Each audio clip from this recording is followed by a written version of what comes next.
Glad to have Blair with us. A lot of folks here in the Cookeville area know Blair. A lot of our viewers will know you, but not everyone knows a lot of what you do day to day, year over year, and the things that have been done over the last few years. Most prominently known as the founder of HIP Cookeville, which has provided immense value actually to our life since we moved here back in 2018. Just to jump in straight forward, Blair, I think that's where we'll start today. Okay. What was the genesis behind HIP Cookeville? How does one create a page like that? Yeah, so it's a Facebook group. I'm from Nashville, and when I moved here July 1st, 2014, in the aftermath of a divorce. Okay.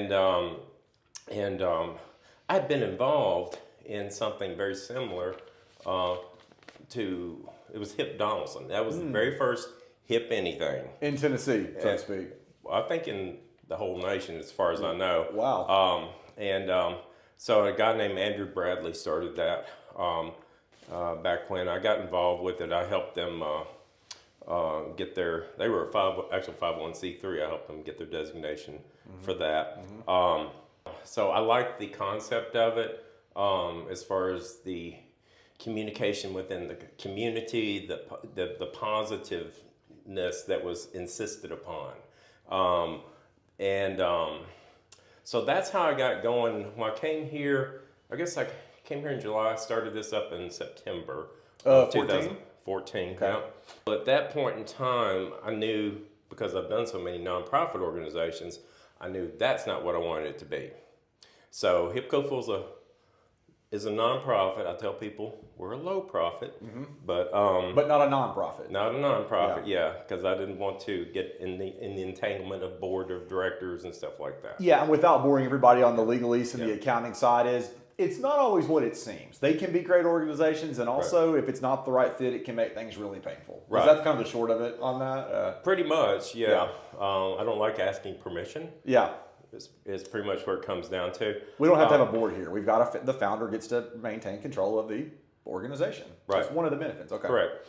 And so it's kind of my thing to, I don't know how I developed it, but it's my thing to bring people together and to make things happen in the community, right? And I have a focus on small businesses. And so, whereas we've termed it as no negativity, it's really respect. We demand respect that people have respect for each other within the Facebook group, which is a rare thing these days because everybody's so reactive, you know. And so you've been monitoring this now for over a decade and seen it grow and grow, and almost everybody with any social media presence in Cookeville will see topics of interest and a whole host of things on HIP Cookeville. Is that reactive nature just part of being human that one has to almost fight against? Like, what has led us down the road of the default negativity, almost? I have some thoughts on it. Is that a loaded question? Leadership, I'm going to go specifically political leadership, they no longer really operate under principles. They operate under policies. So whatever the policy that they are pushing, that guides the mission. That overcomes principles. Because in principles, it's like, you know, you have respect for people. You don't have to destroy them because they disagree with you. You know, reasonable people can agree to disagree. Yeah. So we've gotten harsher. Just as a society, because of a top-down approach that's kind of trickled down into our kind of our veins as citizens, right? And in some ways you see that across all platforms. I mean, you see it. I mean, essentially, yeah, we've got the Congress, but it's really more of a parliament right now. It's like, you know, you're a Democrat or you're a Republican. Yeah. It doesn't matter what it is that's contained in this thing, you're expected to vote on this. Yeah. You know, and and that pushes down to the constituency. That is really a really simple but yet very correct analysis of that. I mean, everything has become so rigid, and I've seen that with own family members. And of course, you know, diving into politics, everyone has different belief systems, right? But It's interesting. You see people almost because of those two channels now, all the way down to the local level. Now that is now our series of religious beliefs on a whole host of topics that leads into, well, if we see something different on Facebook, for instance, we will react. Right. And you try to be the first to react. The first to react. Like, okay, yeah, I got get you. in there first. Yeah. Yeah. Oh my goodness. Yeah. One of the things is we have found. I could give a whole host of examples of how we've used HIP Cookeville, but from vendors, employees we found, a whole host of things. What is so amazing about this local media ecosystems is back to the positivity and the way that it knits people together.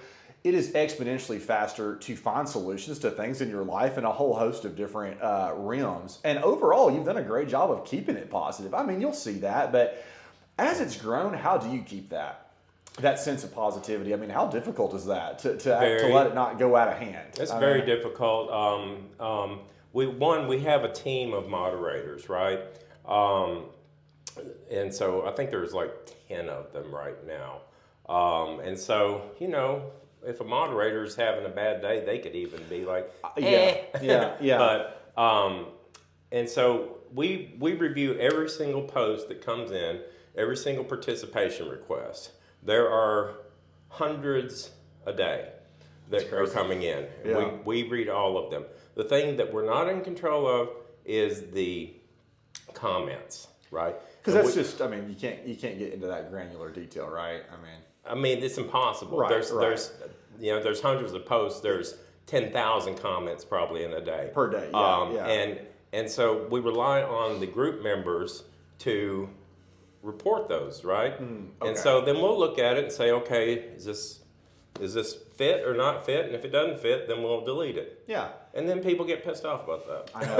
It's it almost sounds like moderate. Of course, I think you're, I try to the best I can view my worldview through the First Amendment as an absolutist, because that's the only way our country will make it, right? To have respect for our personal beliefs, which I take mine very seriously in my belief system, but it's got to be hard, to do that, right? But you can't let it get out of hand, or you lose the whole idea of having this community integration group that's now. Right. Well, how big is it now? I mean, in the Facebook group is 92,000. Okay, so it's almost bigger than the county's population. Pretty much. Yeah. Okay. And of course we serve the counties that immediately surround us as well. Yeah. But yeah, it's that's the thing. It's like something's either positive and respectful, or it is not. And so everybody's like, well, you're biased this way or that way. Truth is, I'm a libertarian, so I don't even agree with either of the main parties. But was it respectful? Is that how you train the moderators? Like, yeah, is this negative or is this not negative, right? Because you can say, and then furthermore, you can say something that's not negative, but it's extremely disrespectful. Okay. To someone, and if you just take a look at some of Mark Twain's writings, you'll see exactly how you go about doing that. Yeah, but that's what we look at, and so I don't care if it's Christian or an atheist or a Republican or a Democrat. What they're saying is either okay or not okay. And we don't let people come in and slam local businesses or organizations or individuals, And they're like, no, well, you're afraid of the truth. No, we're not afraid of the truth. This is not allowed in the group. It goes back to this is our page. This was intent of this page, and part of that is not allowing our local entrepreneurs in the business community just to get. It's entirely to promote. It's entirely to build up the community, right? And so there's simply zero room for anything beyond that. Got it. And so it sounds like you've answered my question. I was going to ask you, how has the growth been in lockstep with the original mission? And it sounds like you have done a great job keeping with the original mission of 2014-15. Did you think it was going to grow to this level? Yeah. Yeah. Okay. Where do you see the value of it in another 5 years as technology and these things further integrate in our lives at the local level? Do you see it evolving much more, or is it going to look the same way today in 2030? Lord, I don't even know what it's going to look like in 6 months. But here's the thing. HIP Cookeville is a business, right? Yep. And so we're a business that runs a really good Facebook group. Is what it comes down to. And so, when Facebook went down for 8 hours, 3 or so years ago, that woke me up. And that's when we started our website. And so, you know, as far as the things that we do, yeah, Facebook is incredibly important. That group is probably the biggest economic engine for small businesses in the entire Upper Cumberland. Bold statement, but sounds like it's likely true. Yeah, I mean, there's entire businesses built off of it, and have done so for years. Yeah. So yeah, I do believe that. I believe if we could do an economic study, we would find that to be true. Yeah. But so what we're trying to do is, you know, let's say that president comes in and shuts down Facebook or something, you know, well, we're still going to be here with our web presence and, well, we do all kinds of community events and things of this nature. Mm-hmm. And so we're here to support the small businesses, and it's critical right now, especially right now, to support those small businesses. And let's say that a restaurant does a post and they have a daily special. Okay. And we don't get to approve that until 8 o'clock at night. How much money did we just cost them? Is that how much it cost to run their payroll that day? Was that their entire profit for the day? Man, it's real. No. It's a responsibility, and it's ridiculous, but yeah. It goes back to, I don't think, because again, a lot of people on there are not the business owners, but the businesses that are using HIP Cookeville, it is a big part of their economic bloodline to stay viable. And well, believe me, they'll scream if it's like, why is my post not approved yet? It's a big responsibility, which, you know, this is a leadership kind of show that we've got too. And for the entrepreneurs and founders and other business people that are watching, and I'm always interested too, because I think it is so vital for freedom of speech, for connection, to have groups like this be able to survive at the local media as we see newspapers and others struggle to make it, quite frankly. But we interviewed the Upper Cumberland weather guy, other groups that are trying to bring a media landscape in. Like, I get all my weather news from those guys, right? I'm not watching, and they do an excellent job. They do. They're having a little difficult time, I think, in some way. They're evolving how to monetize. Kind of what's been your foray with your background in accounting and entrepreneurship? How what's the model that you're is it a subscription based model that you're looking towards, or? So we do a lot of activities in the community. Our primary funding source has been for years now the concerts that we do at the Performing Arts Center. Okay, I didn't know. Yeah, we charge admission on that. We pay the entire price of the band and all that stuff. So that's been our primary funding. And then we do festivals, and so when we do festivals, we go after sponsors for the festivals, because they can't really ticket over in Dogwood Park. And so that's how we do that. And frankly, I've lost money on, so far, every festival I've done. Which is unpleasant. But that won't always be the case. It's a learning curve. And then, so sponsors, and we've had so many businesses and individuals sponsored throughout the years because we're bringing value. And so we started the website. We have it's a business directory, okay? It's only $20 a month. It allows them to do some additional things in the Facebook group. Okay. It gets things like even automatic approval, so they don't have to wait for us to review it and all this stuff. So that's value, and it operates in the SEO world. And that supports us, right? Yes. And so a lot of times, I know as a business owner, I'd probably do it too. It's like, well, what am I getting out of that? And I'm like, well, you're getting us still being around. You're getting us being able to do this. You know, if you're a restaurant, you're wanting that to be seen that quickly and that daily, and to have the future. Yeah. Have it here. Part of that $20 is just buying in as a shareholder almost, right? Pretty much, it's supporting what we have done for. Our first concerts were 8 years ago. You know, the Cookeville Treat Trail at Dogwood Park, the Hispanic Heritage Festival, the Firefly Festival that we just did. All the things that we do in the community, and we'll do more. And then just running a website costs money, right? Mm-hmm. And so it's helping us help the small business and the organizations, and it's also providing to the community, information they need, want, coming directly from the community, and we're just, we're managing it. We're maintaining order so that it's relevant and it's useful anymore. And it stays useful, yeah. And what's the website, Blair? HIPCookeville.com. Just HIPCookeville.com for business owners that are there. And if you want further information, just reach out, to get involved there. It sounds like the approval process is expedited. There's other benefits that'll be added to the business community that are already using HIP Cookeville. So, been in the digital space with this group, with and consulting with other businesses, but largely in the digital space. How is that opened your mind up to leadership, your leadership style, and what have you learned about leadership by being the architect behind HIP Cookeville that is serving 90,000 plus people? No good deed goes unpunished. That's what I've learned. No. I've learned that. So let's talk about respect again. Yeah. I have come to the point, I used to say, well, respect is earned. I disagree with that. I disagree with myself on that now. Okay. Respect is not earned, respect is given. You have to do something to remove respect. You have to lose respect in my eyes, right? Every human being deserves respect, whether they are unhoused or they're a billionaire. They deserve the same level of respect. So as far as leadership goes, that's how I wish everyone would approach it exactly like that. You have to be willing to be open to doing something that's like, I'm not real comfortable with that, but it seems like what I should be doing. It's not violating any of my principles. Doesn't seem to be harming anyone.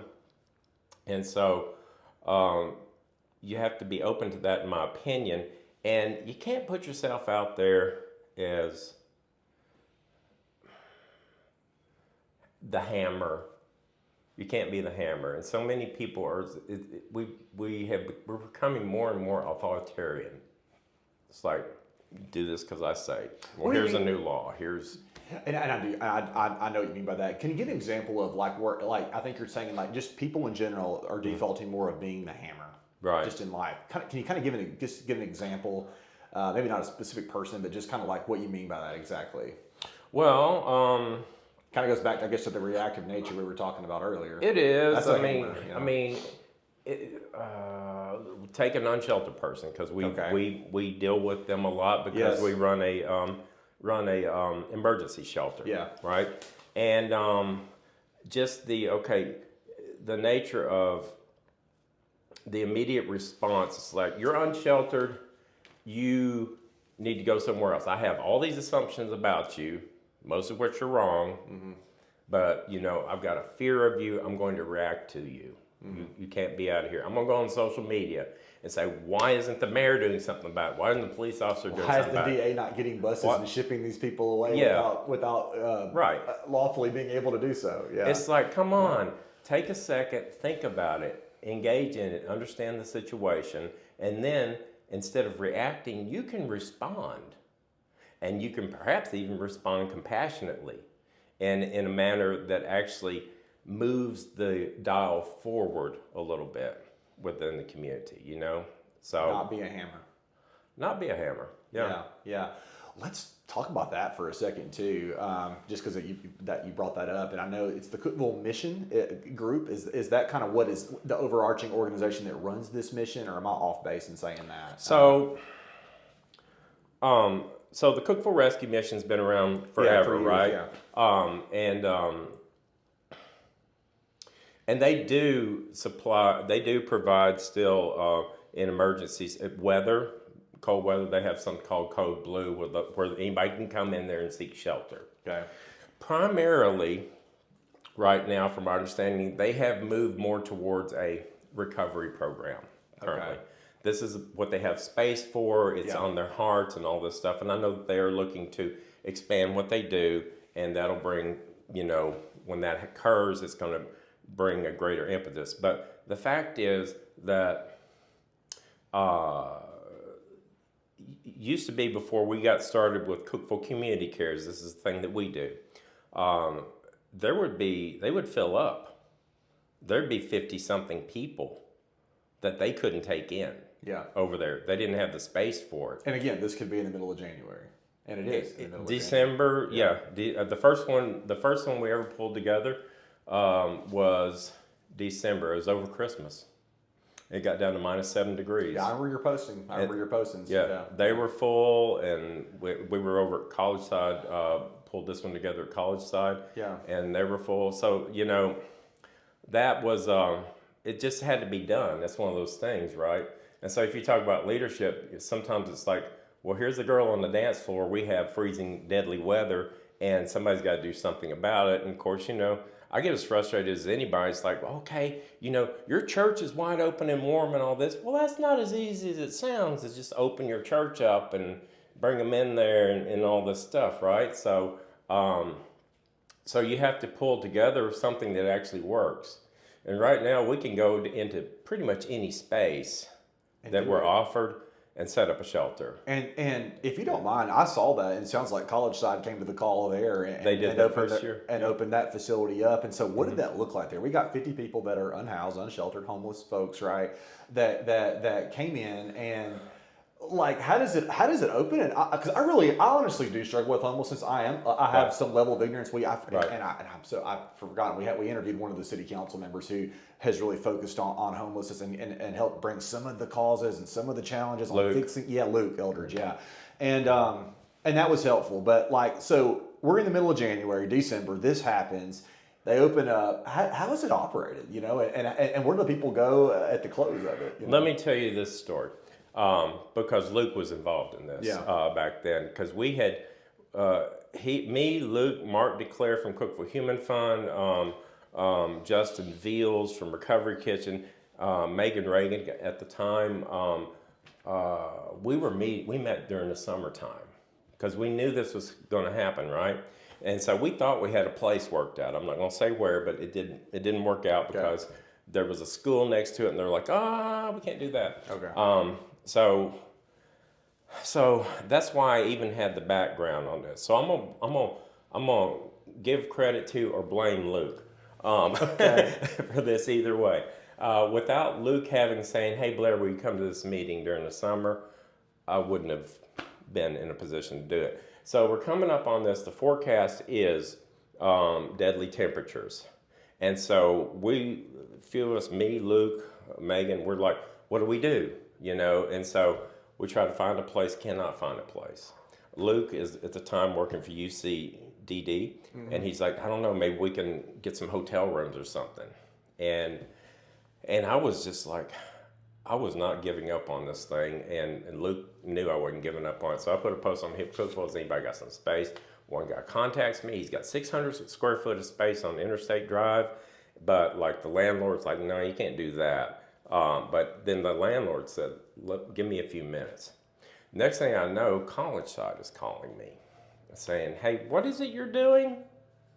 And so, so the long and short of it is all of a sudden we have the space, right? And I'm like, thank you, God, we have the space. Then I'm like, and who's going to do it? And it's like, and I'm like, look, I swear I was down on my knees. I was crying. I'm like, no, not me. No way am I doing this right here, But it was me. It was me. And so we went in there and we borrowed cot. I called Randy Porter. I'm like, Randy, we need cots. And so then Putnam County EMA had some from the tornado. They were scattered about. We got some cots in there. They had couches and stuff in there. And we're like, we're open. Somebody bring some food over here to feed these people. And the call to the community was incredible. And once again, it was astounding. If we don't have the communication system, if we don't have the ability to solve... we couldn't have done it without HIP-C. Couldn't have happened. Okay. No, it would not have happened like it did happen.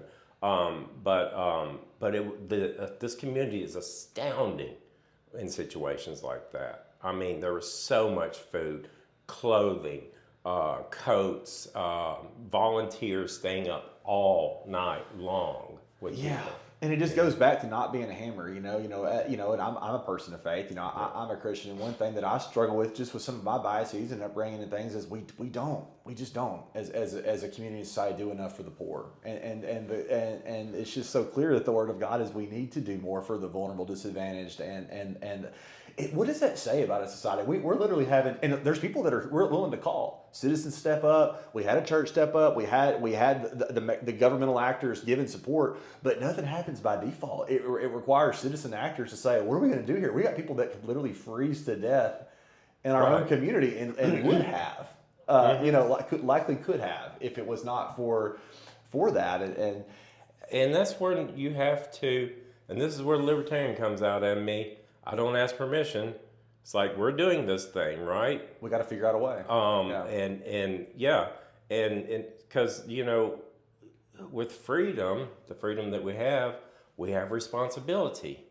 We have responsibility to every single person that we come in contact with. In some way, we have a responsibility to that human being, right? Mm-hmm. And if you just go back to Christ, it's like love. Well, what is love? Mm-hmm. That's like actually helping them. And so, whatever doctrine you want to get into, whatever political stance you want to get into, whatever it is, when it comes down to it, you do what you can do. What are you actually doing? Right. Is what it comes down to. So, yeah, but if you think I had some type of plan going into that, I did not. I had no idea what I was doing. Well, thank you for sharing all that, because a lot of folks have heard of the Cookeville Mission Group. They've seen some of the work and some of the calls to action that, once again, through HIP Cookeville is where we're seeing this, and the problem solving that's happening through there. Which brings me to, there's a lot of up and coming, professionals, college graduates, those that are not, whatever, that are looking to start businesses, that are burgeoning entrepreneurs. One of the things you've just heard, folks, is you have to be bold and take action for things to happen in your life. But what advice do you have for folks that are coming up as entrepreneurs? Just if you had to give APs, there's so much we could talk about, but what would be the main thing that you could say to someone who's opening a business this year? One, read a book called The E-Myth by Michael Gerber. I've heard that. Great book. Because that really does. First time I read it was probably 30 years ago now, and I still reread it at least once a year as a reminder. And so I tell people I'm risky. I'm not risky. I'm bold, but I'm not risky. So get to know what you're actually talking about, because so many people get excited and like, oh my gosh, we can go out and do this thing and everybody's going to buy our stuff. Everybody's going to want our service and all that. And no, they're not. No, they're not. Mm-hmm. You wish they would. I don't care how great of a social media marketer. Yeah. There is time, there is blood, there is sweat, there is tears that is going to go into this thing. And so don't overextend yourself. Learn everything you can learn. And look at how, if you're starting a restaurant, look at how a successful restaurant for sure has operated. But also look at how a successful law firm, what are the things that they're doing? What are the things that actually work in the community that you're in? Because what works in Nashville does not work in Cookeville, Absolutely. Tennessee, Yeah. And keep your overhead down. And I'm reading a book right now called Buy Back Your Time. And so this is talking about there's certain things you, as a business owner, shouldn't be doing those things. You should know how they're done and all this, but you need to see where you can actually get somebody else. It's not you're giving up responsibility for it, or you're not advocating. You're delegating, right? But you're building, kind of building a team of people, and. The other thing, if your own family won't support you in your business, don't do that business. Because those angel investors and the people are like, yeah, I'm going to buy from you. Anyway, if you can't get your own family and friends to do it, give it up. And that's such a good litmus test that so many founders don't do. It's what does your family think about this? Right. Would they buy this? Would they seriously buy the product or invest, right? It's kind of yeah. What you just said there too, we see it in our industry too. There's so many attorneys that stay solo. Not that we have a whole team of attorneys yet, but we went from my wife and I to now 9 employees, and we just continue to have our foot on the gas, even in times of it gets hard. to grow, and you have a duty to your other shareholders, and if and a small company, that means your employees, right, to grow them and to allow them to have to make a good living and to provide for their families. You have to be able to delegate, and people get so caught up, especially in our industry, where perfectionists, every detail, every sale has to happen with the attorney, every single client meeting, every single thing, where you're actually failing your team at some point. You've got to know the details there and make sure that competence is mastered. But if you don't learn to build that team, and that's in any industry, right? I mean, that's from restaurants to accounting firms to law firms to blue collar services. Yeah, absolutely. That's the only way. And you have to let them fail.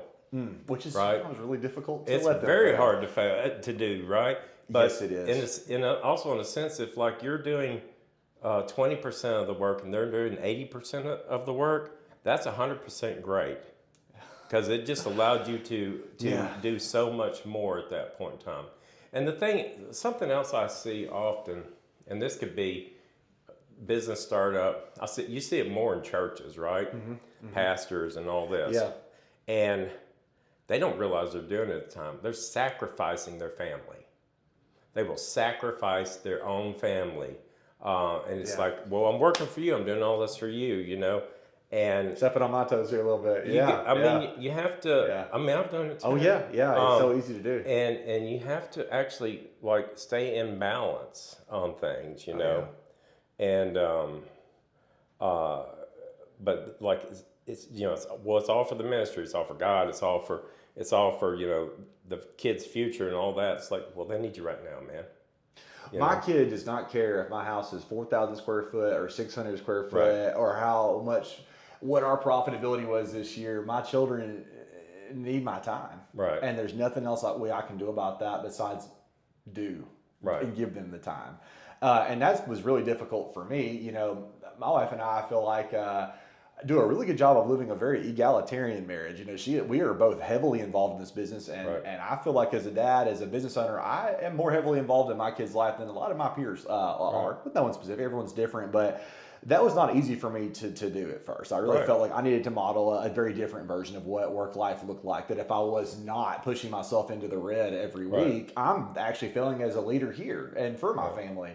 And that's not the way we feel like God's called us to, and I have gotten better, but could do better. But I don't want to sacrifice my family on that altar for the free market. It's not the end all be all. And certainly for us, the balance is going to be. It's just going to go away. Right. And I see that too, man. It's like you can't let that happen in your business life, or you'll lose it all. Yeah, you'll lose yourself, man. And so I'll bring up you know Big Tony. I do know Big Tony. Right? Great pizza. Great pizza. But what do you think of when you think of Big Tony? Ton of kids. A big family. Big family, yeah. But his community service. The things he does in this community is incredible, right? Yeah. It's amazing. And it's like, but it permeates his business. His business is serving this community through his pizza, pretty much. Yeah. He's a great example of that. Yeah, he's a servant leader. He's a servant leader. Yeah, that's great. Well, Blair, I guess I'd like to end with just asking you, like, what do you think is? I think you've answered it maybe once already. Part of it was respect being the default that is not earned. You have to do something to lose it. But if you had to put one trait or characteristic on leadership that you think makes a good leader, what would that be? Listening, actually hearing the people as they're talking to you, and actually giving consideration to what they're saying, and taking the time to,